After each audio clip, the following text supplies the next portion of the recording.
Palestinian ambassador to Nigeria, Abdullah Abu Sawash, has complained of high-handedness by the Israeli forces on civilians since the war broke out between Israel and Hamas in Gaza.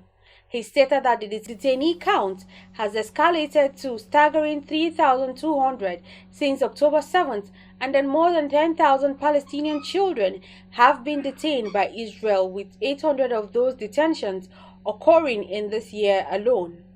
The ambassador also alleged that over the past 50 days, around 2,900 individuals have been imprisoned, all of whom he claimed were subjected to torture and ill treatment. His remarks came as the Palestinian Authority reported that 2 children had also been tragically killed by Israeli gunfire in Jenin.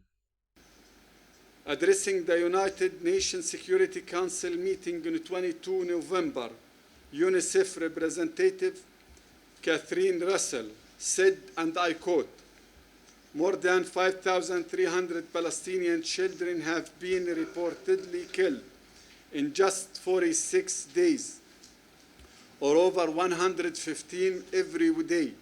This is unprecedented. In other words, Gaza Strip is the most dangerous place in the world to be a child. We are also receiving reports that more than 1,200 children under the rubble of bombed-out building.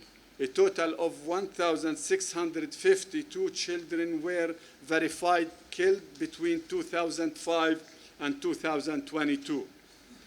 Even before this latest escalation, more than 450,000 children in Gaza were identified as in need of mental health and sociological support. We are particularly concerned by reports of increasing number of displaced children who have been separated from their families along evacuation corridor to the south, or who are otherwise arrived unaccompanied to the hospital for medical care. We also seeming devastating attack on schools, with close to 90% of schools sustained damage. Nearly 80% of the remaining schools' facilities are being used as shelters for internally displaced people.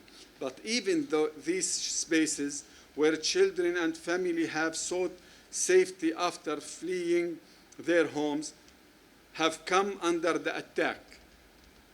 UNICEF is strongly opposed to establishment of so-called safe zone. No place is safe in the Gaza Strip, end quote. Meanwhile, Israel and Hamas reached an agreement to extend the temporary ceasefire in Gaza for a 7th day. The Qatarian government announced early Thursday, not long before the previous 2-day extension expired.